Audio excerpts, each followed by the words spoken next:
Boa noite, graça e paz, igreja. Motivo de muita alegria, mais uma vez, estarmos na casa do Senhor. Deus já falou conosco através dos louvores. Quem sentiu a presença do Senhor, Deus falou conosco, Ele já se faz presente no nosso meio. Se o meu corpo errar o caminho, meu coração clamará por ti.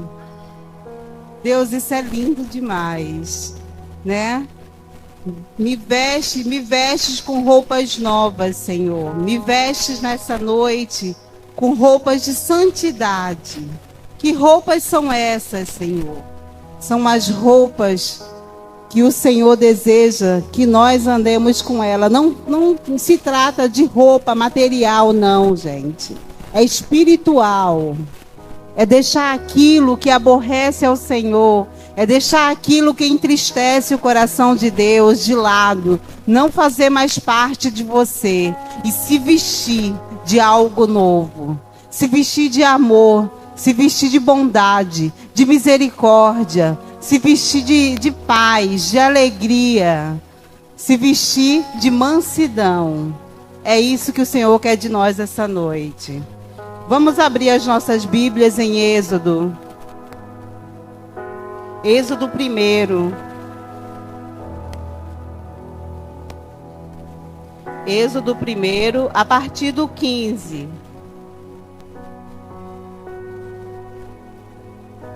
Amém? Todos encontraram? Tá bem aí logo no início, né? Êxodo não tem dificuldade. Bem no início da Bíblia. 1, a partir do 15. O meu tem como título: As parteiras desobedecem a Faraó. O rei do Egito ordenou às parteiras hebreias, das quais uma se chamava Sifrá e a outra Puá, dizendo: quando servirdes de parteiras as hebreias, examinai. Se for filho, matai-o, mas se for filha, que viva. As parteiras, porém, temeram a Deus e não fizeram como lhe ordenara o rei do Egito. Antes, deixaram viver os meninos. Então o rei do Egito chamou as parteiras e lhe disse: por que fizeste isso e deixaste viver os meninos? Responderam as parteiras a Faraó: é que as mulheres hebreias não são como as egípcias, são vigorosas, e antes que lhes chegue já deram à luz os seus filhos. E Deus fez bem às parteiras, e o povo aumentou e se tornou muito forte. Até aí. Esse período, né, José já não existia mais. Esse período José já não vivia mais no Egito. Aquele faraó que conhecera José no início também já não existia mais. Esse já era outro faraó. E ele se preocupou com a multiplicação dos hebreus. Ele via que os hebreus eram um povo muito forte, né? E que se multiplicava a cada dia mais e mais. E aqui logo no início diz que ele temeu uma guerra. E os hebreus ficarem contra eles e vencer essa guerra. E aí pensou: vamos oprimir esse povo.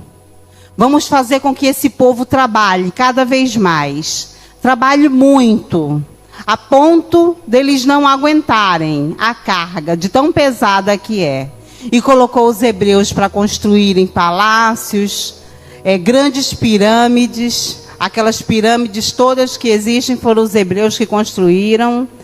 E colocou o povo de Deus para trabalhar. E ele viu que mesmo assim não adiantava. O povo trabalhava e o povo se multiplicava. O povo crescia.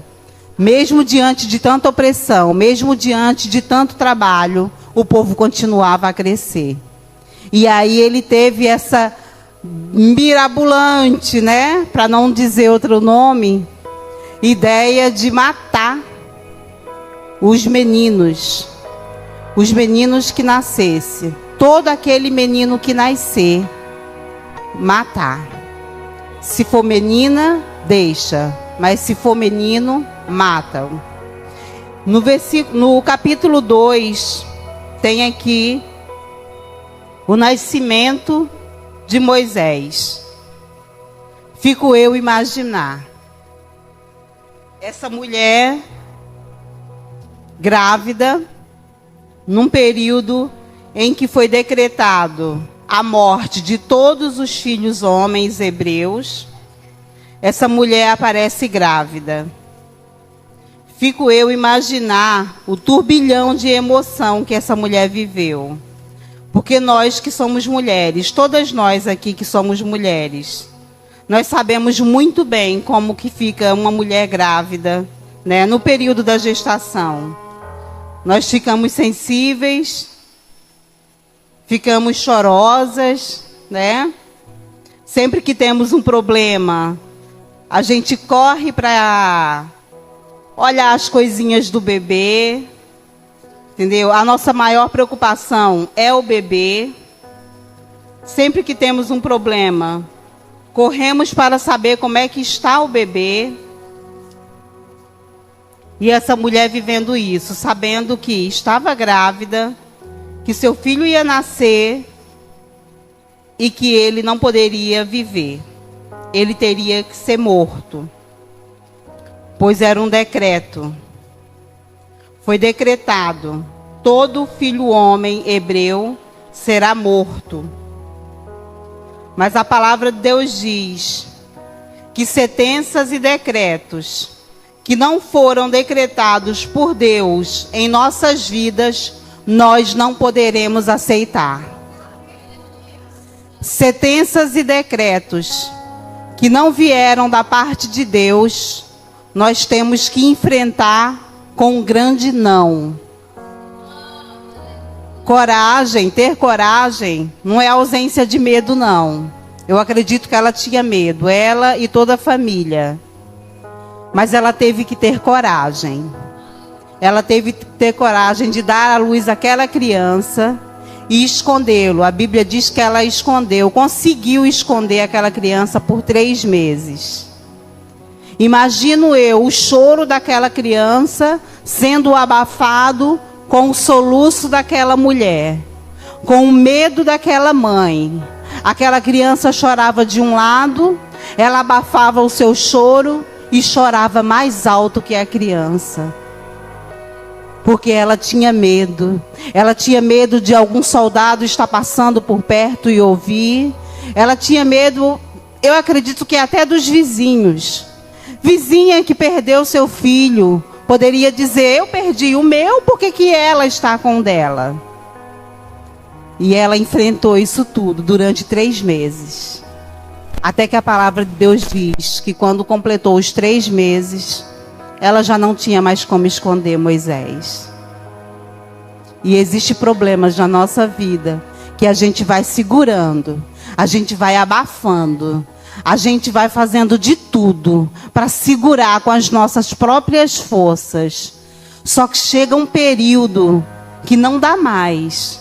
A gente tem que pedir socorro a Deus e dizer para Ele: Senhor, agora não dá mais, não é mais comigo.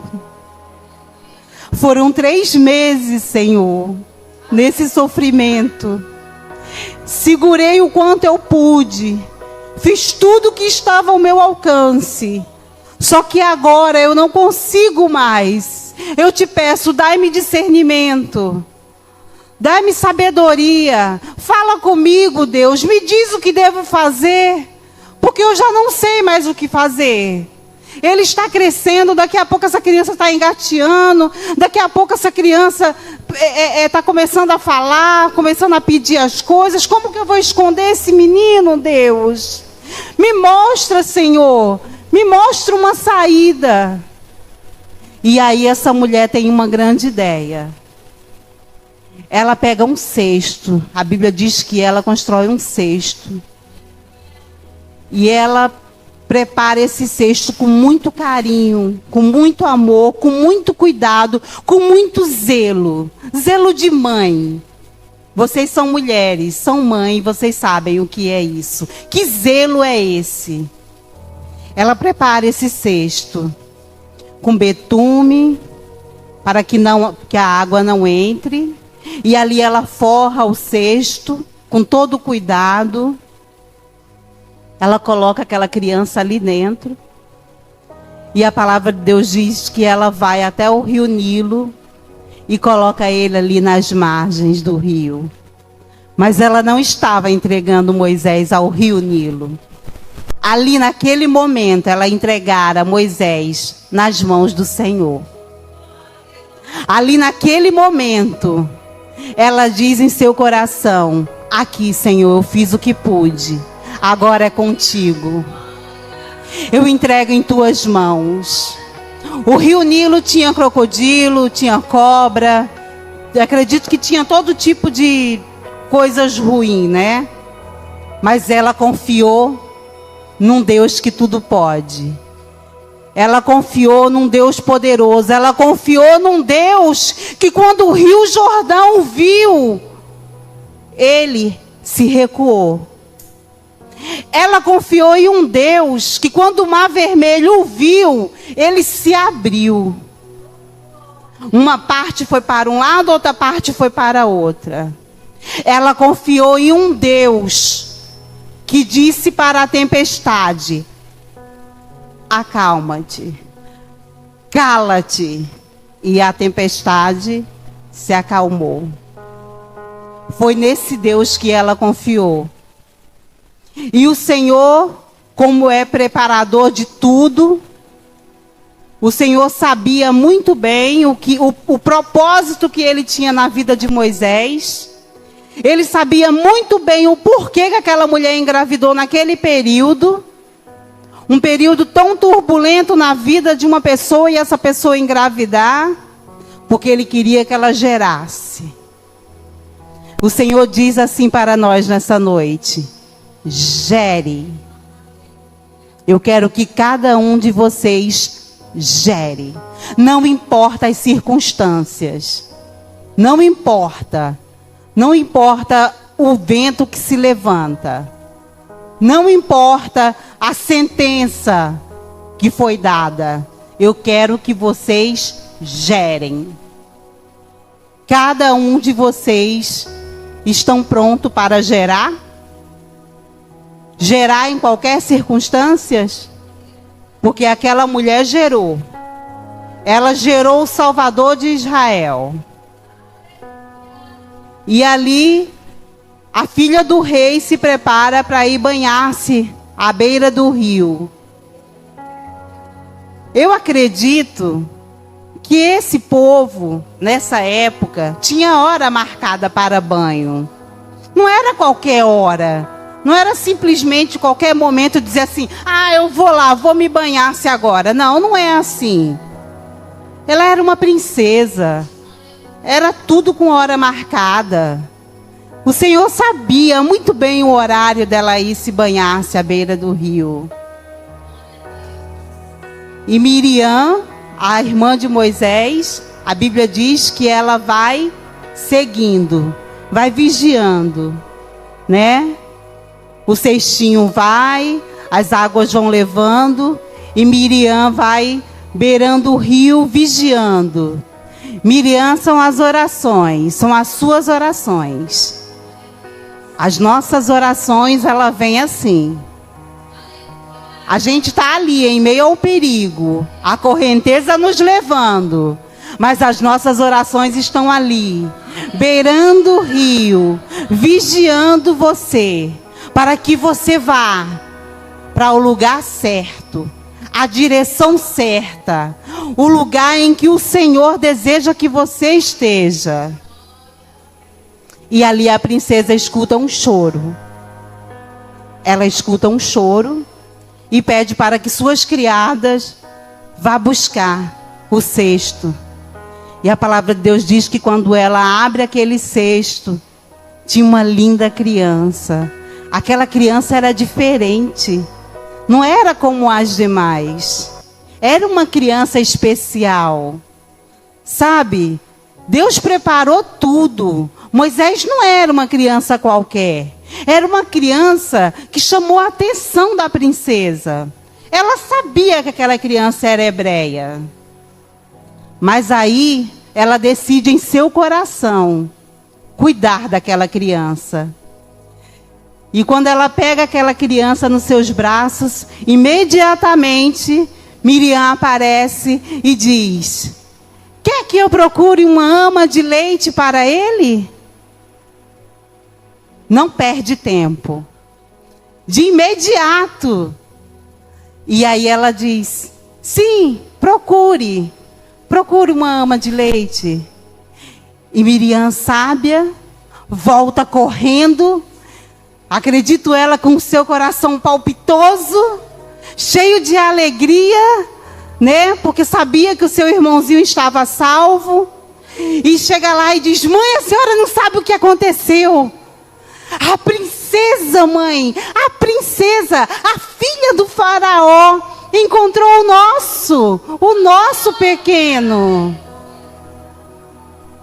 Ela o encontrou. E ela pediu para que eu procurasse uma ama de leite para ele. Mãe, isso é uma oportunidade para que a senhora cuide dele. Para que a senhora o crie o tempo que for necessário. E Joquebede não perdeu tempo. Imediatamente ela se preparou toda e foi de encontro à princesa e disse: eis-me aqui. Eis-me aqui. Eu estou pronta para fazer o que desejas. E a princesa diz para ela: leva essa criança, cuida dessa criança, amamenta essa criança até o tempo necessário. E tu ainda receberás por isso um salário. O nosso Deus é assim. Ele faz com que a gente fique como se estivesse a sonhar. Ele faz com que a gente fique com os nossos olhos como se estivesse sonhando diante da turbulação, diante, Senhor, da ventania, Senhor, diante, Senhor, da tempestade, Senhor, diante de tudo aquilo, Senhor, que deveria nos causar medo. Trouxe sonhos para aquela mãe. O sonho de continuar cuidando do seu filho. O sonho daquela mãe ali deu continuidade. E aquela mãe ficou como se tivesse a sonhar. Eu e o meu filho, podendo amamentá-lo, podendo cuidar dele. Quer chorar, Moisés? Chora, não tem problema, pode chorar. Criança chora mesmo. Pode chorar, chora alto. A gente nem se preocupa mais com o vizinho. Não estamos mais preocupados com o soldado. Não estamos mais preocupados com nada.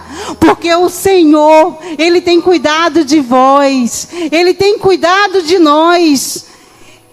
E ela ainda recebe por isso. Ainda foi paga. Durante todos os anos que cuidou do seu próprio filho, ela recebeu.